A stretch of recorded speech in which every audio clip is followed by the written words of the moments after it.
Hello, everyone. This is Regular Guy, and this is the third installment of my series on John Locke's two treatises of government. This is probably going to be the shortest entry in the series, um, but it may be a little dense. I want to give a brief recap of what I covered in the first two videos. The first video discusses the first treatise, which I have highlighted here in yellow. Um, I think the main take home points from that book, Locke is super religious. Locke gets his entire history of the universe from the Bible. Okay. Locke sincerely believes that people in the Old Testament were living for, 900 years, that kind of stuff. Um, he never cites any other authority. Okay.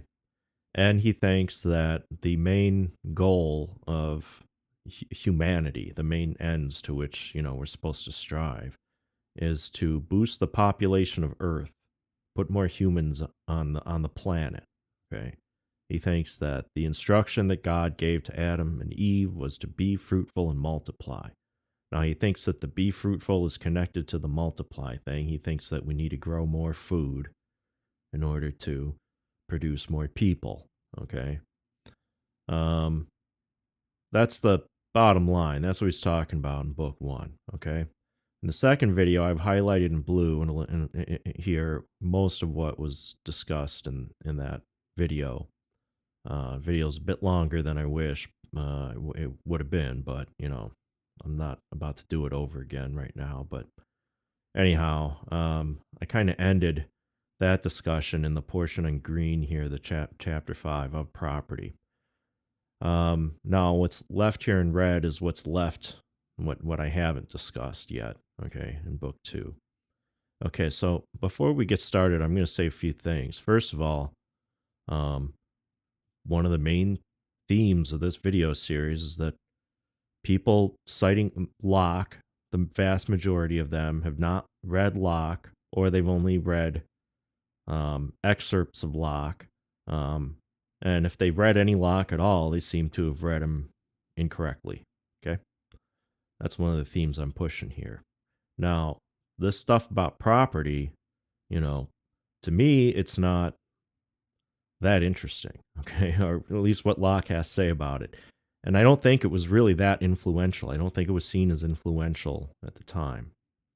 Um, I think what happened is that Locke's, you know, his writing on property, I think, took off in part because it was written in English and because he mentions the Americas so much that, for Americans coming along in like the 1980s or something like that, it's very easy for them to reach back to Locke and try to find some sort of moral justification, okay, for like free market capitalism and stuff. And I think that's how Locke ended up being associated with conservative movements or conservative ideologies or whatever.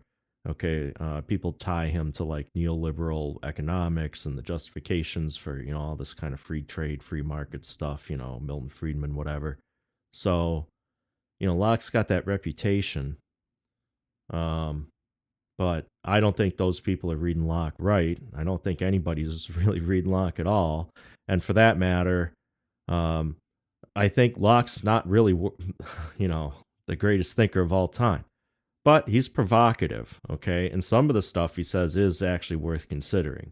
Now, the stuff on property, okay, that's where I left off last time, all right? In the last video, I was talking about Locke's prohibition on waste, okay? Now, I've lost my old highlights, but in red here, I tried to capture the portions that illustrate sort of where I left off. Okay, so he's talking about rotting fruit, rotting venison. He's saying that's no good because okay, so you're in the state of nature and there's just apples growing on trees out in the wild.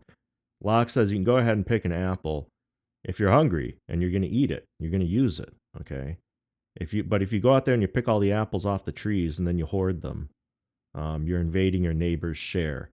And he's saying that's a big, no. Like under his rendition of natural law, or his concept, whatever, his his vision of natural law. Okay, that's like you can get punished for that. If people find out that you did that, they can. Well, I mean, Locke seems to imply they can kill you. Okay, um, he basically calls that slavery. You know, he tries to Locke's discussion of slavery in this book is really all over the place. It's the first word of the first book. Okay, so anyway, moving on. Let's get to the new stuff here. All right, now when I put in blue, there's a point I'm going to try to make as I read these passages here. Let me say up front. Um, these are the passages. The passages I'm going to read in this video are the passages that get cited, okay, by all these free market whatever people that they call themselves Lockeans, or they say they have a Lockean theory. The people who say that like you can create property by mixing your labor with the land, okay, those folks. If you ask them like, where's property come from? How do you own? How do you justify ownership? And they say, I mixed my labor with these materials and I made it mine, or something like that. Okay, like Tinkerbell comes down and blesses it or something when they mix their labor with it. Like that's what they think Locke was saying. Okay, now what I'm going to point out here is that not only was Locke not saying that, Locke was like, you know, doing the most convoluted dance on earth, trying to avoid actually saying that. Okay, saying what these people are accusing him of saying. Okay, Locke was writing in this kind of intellectual context where he had to argue with these, well, he had to deal at least with these Germans who had already written about this stuff at length. Okay, in Latin. Uh, these Germans had written some really insightful stuff about property and the origins of property, what property is, what government is, all the things that Locke talks about. Essentially, they already talked about. Okay, and Locke was never in any position to really challenge uh, the accuracy or the truth of anything that these Germans were saying. Okay, he had to sort of coexist, okay, in the intellectual environment that they had already created, over the last century and a half, okay, by the time Locke's writing, let's say, okay. So I'm going to try to give a super brief overview of what these Germans were saying, okay. These Germans were saying that all government is basically theater, okay, it's a puppet show. Um, you know, in the background, it's like the strong putting their boot on the weak, whatever, that kind of stuff. Warrior kings subjugating people. But then when you turn on the TV, it doesn't look like that. There's people in like gowns and wigs and fancy hats doing ceremonies, and it looks legit to you. But these Germans are like, no, that's just like a TV sitcom, basically that they wrote to appeal to your culture, your people, wherever you live. Okay, so Germans are like, that's all the government is. Okay, it's just that. Now, the other thing these Germans were saying is that property, like these governments, whoever's the government, the king or whatever, by default, they own literally all of the land that's within the borders of that kingdom or that territory. Okay, and so all the property is the government giving people the right to do certain things on all this land that the government owns. Okay, the government is saying like, okay, we'll create this system of land deeds and land ownership and a process by which you can buy and sell land and demarcate land and establish the boundaries or whatever. But like even the U.S. Constitution allows for eminent domain and allows for the government to come and just grab that land back anytime it wants to. And then like England had that at the time Locke was writing. It was a tradition that, as far as anyone knew, reached back to like the earliest foundations of government. And Locke doesn't talk about it at all. Okay, he doesn't want to go there. All right. So these Germans had done two things. First of all, they'd given us a real easy definition of property. Okay? Property. It's a bundle of rights. Bundle of rights. Chiefly the right to exclude, the right to tell somebody, hey, get off my land. Okay? That's the main thing you get, is the right to do that. Okay? But you get it from the government. Okay? That's what property is, bundle of rights. So Germans gave us a definition. All right. Second thing they did was they told us how it was created. They said the government just created it. Okay? The government decided that certain people should own property, and so it gave them property rights.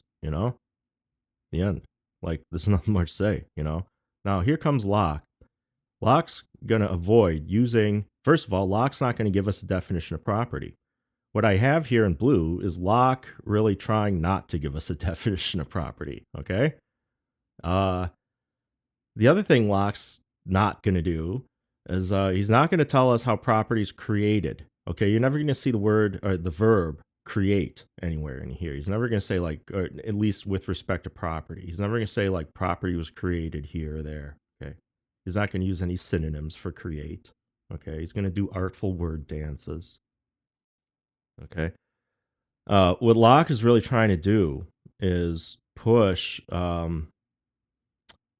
kind of a political agenda onto kings. Okay, Locke thinks monarchy is just good and natural. Okay, he's pro monarchy. He's not any kind of like he's never anywhere says like monarchy's bad. We should have a republic.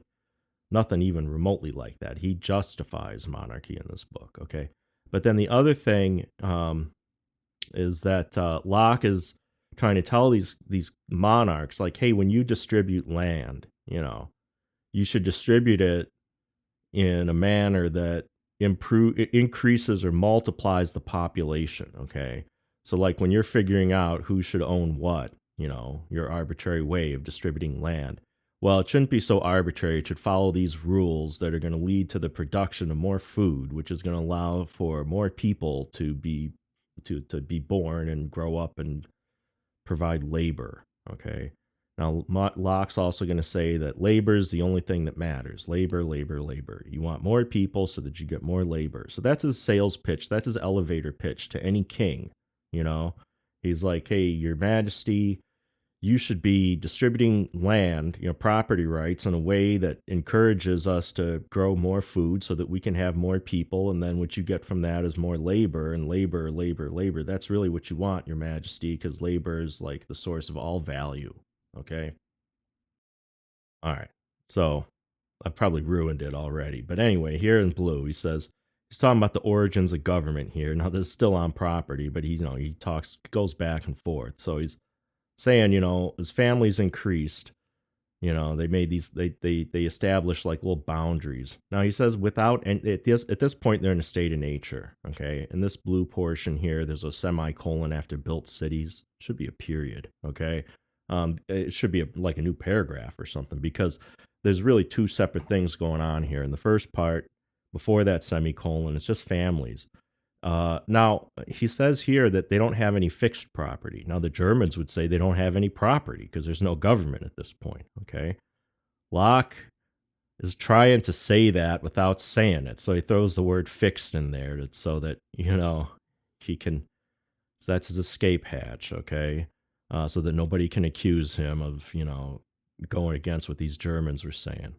And then we get down here after the semicolon, he's talking about government. Okay. He's talking about the government when they form a government and they agree on limits and with law they set up laws. And then he says, and then they settle the properties. Now these Germans would have said that's when they create, property. That's when property comes into creation. But Locke, he's not going to use that word create. He's just going to say they settled it. Okay. Now what Locke imagines here is that by the time the government gets established, already have some tradition of certain people, managing the land a certain way. And so when the government comes into existence, it's just settling the titles of these existing, arrangements that people that emerged when people were living in these clans. It's all just a figment of John Locke's imagination. Okay, you don't have to take it seriously or ponder whether it's true. All right, forget it. Because down here, he's talking about, he's already back to, the Hebrew Bible here, talking about Abraham and Esau and, whatever, this kind of stuff. I mean, Genesis. He's never done with Genesis. He's never done with Genesis. Okay. So anyway, all right, here he turns into Marx for a little bit. Okay. Again. And he's doing math, and Marx did math too. And you know what? Marx probably did a better math than Locke does here, because I mean, I don't know if he would have said that labor creates 99% of the value of the things that you have, but that's what Locke's saying. He's saying Like down here in section 40 is like, I did the math. Uh, like, your majesty, like whatever's in your possession, whatever the value of it is, 99% of that comes out of labor. 99, take it to the bank, the end, section 41. I think Marx might have done a little bit more analysis and might have put a little bit more thought into that. I don't know if he would have given like a firm fixed number, but Locke had, no hesitation. And look at how short these sections are. Section 41, he's got the same math. Okay, says, hey, look it over at he calls them the nations of the Americans. Now, I don't think he's talking about like Connecticut or something like that. He's talking about the Indian tribes. Okay, he's saying they're rich in land, but they don't have any of the comforts of life. And they don't have any food or whatever because they're not improving it by labor. And then he goes, they don't have even 1%. He says not 1/100th part of the conveniences we enjoy. So again, it's that 99% thing. Locke did the math. So he's saying the American Indians don't have 1%. He says a king of a large and fruitful territory there feeds, lodges, and is clad worse than a day laborer in England. So I guess 1680 or whatever, day labor in England probably wasn't too bad a job. I mean, by the time Marx was writing, industrial revolution was going on, so he had to deal with that. Locke's just like whatever, day labor in England's doing pretty good compared to like an Indian chief, getting that 99% thing. And then here he's hitting on this labor thing. Let's make this clearer. Like we get it, all right. This is the thing. Like by the time Locke's writing this, like again, these Germans had already covered this stuff, but Locke's just like, whatever bread you got, whatever wine, whatever cloth or silk you got, it's 99% labor. It's 99% labor. All right. Uh, Labor makes the far greatest part of the value of the things we enjoy in this world. All right, fine. Okay. Now, here he takes this, section 42. Um, this shows how much numbers of men are to be preferred to largeness of dominions. So again, he's writing to the king. He's saying, hey, don't worry so much about gaining territory. Just try to grow your population. But where would you rather live? Like Bangladesh or Canada? Vietnam or Australia. Okay. Uh, anyway, he says the increase of lands and the right to employing them is the great art of government. Now, remember, I was saying those Germans were saying the government's all theater. So Locke here, he's calling it a great art. Okay, the Germans were like, there's a theater going on, and then the government's creating property, and this Locke restates this as the increase of lands and the right employing of them, the right way of employing them is the great art of government. So he's singing along with these Germans. He's not challenging them here. Okay, he hasn't said that labor creates property.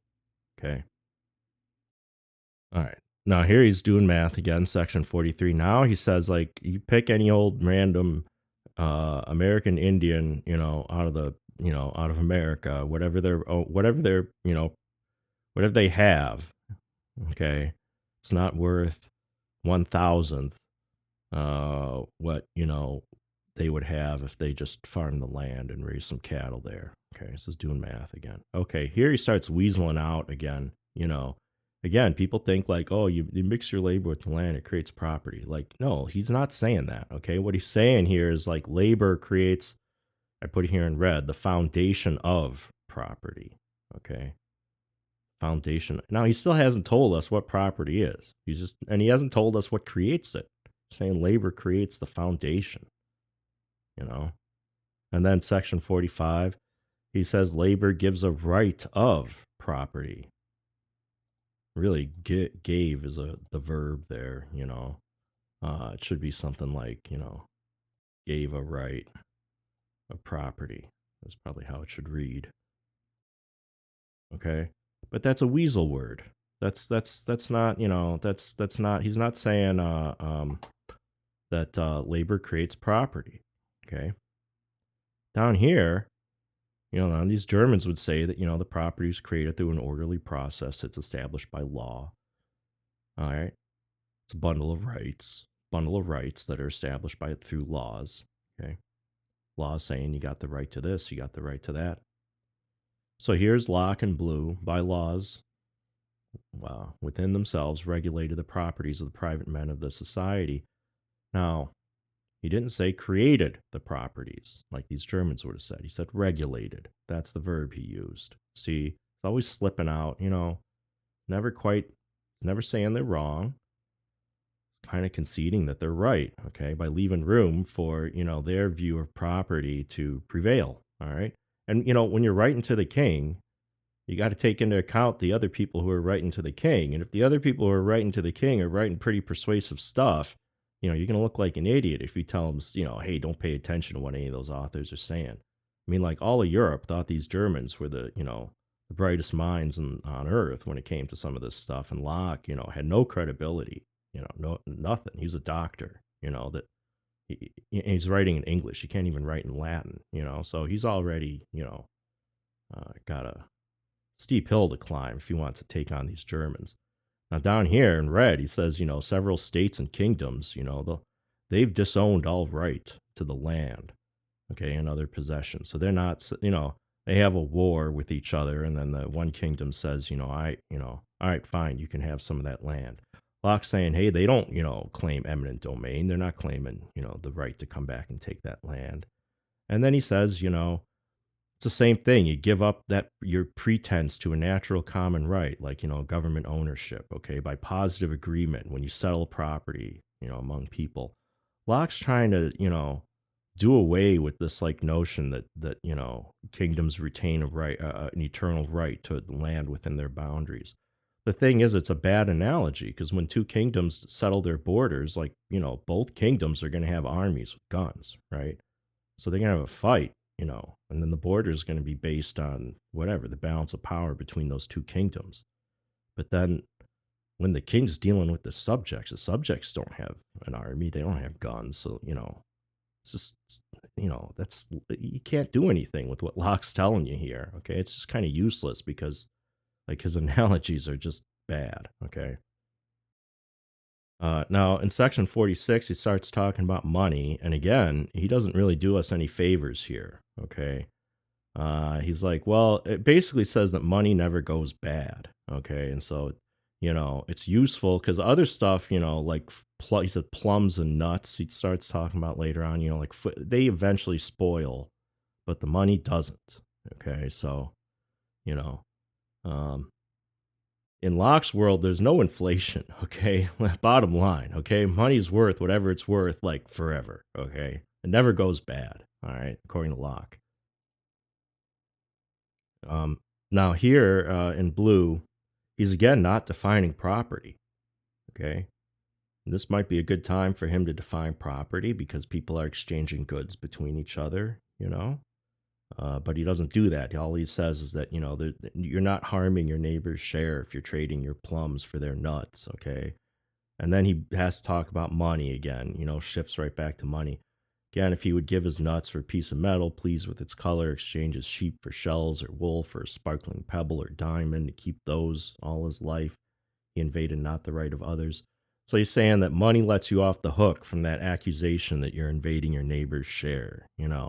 Like if you trade, you got some plums that are about to go bad and the nut seller's hungry. So you give him some plums that he's going to eat right away. And then you need food to store for, over the winter. So he provides you with some nuts in exchange for your plums.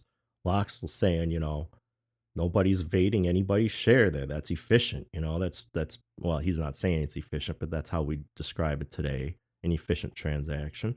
And nobody's worse off than they were before the transaction. Both parties are better off, presumably. Okay. And then Locke is saying if they just use metal instead of nuts or plums, little or diamonds or whatever, then they're also not invading the neighbor's share, because they're just using money. So I don't know. I don't know what Marx would think of that. Anyway, section 47, and thus came the use of money. Okay, some lasting thing that men might keep without spoiling. So look, He's real quick to tell you to give you a definition of money. He's like, I'll tell you what money is. It's a lasting thing that men might keep without spoiling. You know, Forget inflation, but that's what money is. But there's no part where he says like, this is what property is. It's the definition of property. All right, section 48. What would a man value 10,000 or 100? Oh, he's doing math again. Okay, he's doing math again. And down here, he's like, look, you got to have global trade, like section 48. He's like, we got to have like global commerce and stuff because otherwise, like, you know, people aren't going to raise like 100,000 cattle down in, Texas or something like that. Now, the way he frames it is like to imply that, there'd be no value in having cattle or in doing any sort of ranching, in the Americas, unless you could do some global trade. Like, right? Like, for I ask, what would a man? He's asking this question. He wants like it's like the answer's obvious. What would a man value 10,000 or 100,000 acres of excellent land, ready cultivated and well stocked too with cattle, in the middle of the inland parts of America, where he had no hopes of commerce with other parts of the world, to draw money to him by the sale of the product? Like, did Locke not understand that, Western Europe had no money for like 500 years, and people just basically used land as a source of wealth and traded off their ownership of land? I don't know, like 1689, I guess that'd be about 250 years since the reintroduction of money to Europe. So maybe Locke didn't understand that, from like the Viking era up until like the mid 15th century, like Europe was what people call feudalism or whatever, but there's no money. He didn't talk about that. Section 49, the beginning, all the world was America. I'd highlighted that because you can see just like how an American reading this, in like the late 70s, Milton Friedman reading this is like, whoa, he's speaking to us, America. And he was, Locke really talked a lot about America because if you're trying to grow the population, according to Locke, you put more land under cultivation. There was no more land to be put under cultivation in Europe, but he's like, hey, over in America, there's tons of land. Nobody's cultivating it. Just get over there and cultivate it, grow the population, do what the Bible says. All right. So anyway, here's the gold and the silver.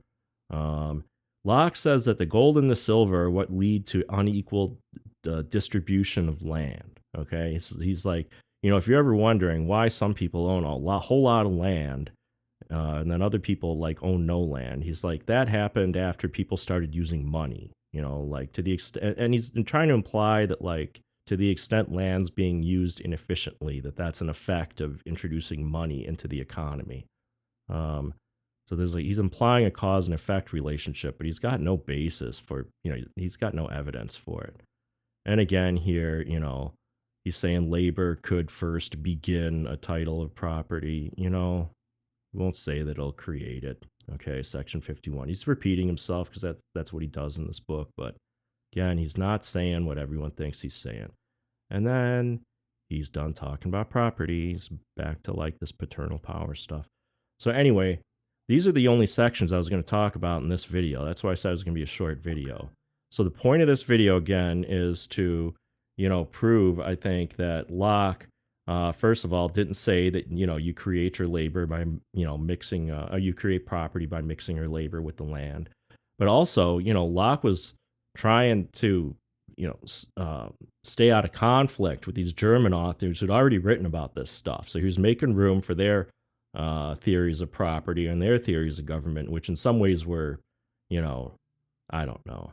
He didn't think they were in accordance with the Bible at the very least. Locke's a pretty religious guy, and so he had to throw in some biblical stuff here. Anyway, I'm going to end the book. I'm going to end the video here. I'll do another video on the rest of the book, but I'll tell you what, the rest of the book, that stuff I had up there highlighted in red, don't feel out. I'm not going to pitch that video. I'm not going to suggest that that's actually going to be worth watching. I'm going to cover it because I said I would read the whole book, and Locke told us to read the whole book, so I'm going to do it. But I'll tell you, there's really nothing in these portions in red that's really helpful or interesting or whatever. It's just, it's John Locke. All right, I'm the regular guy signing off.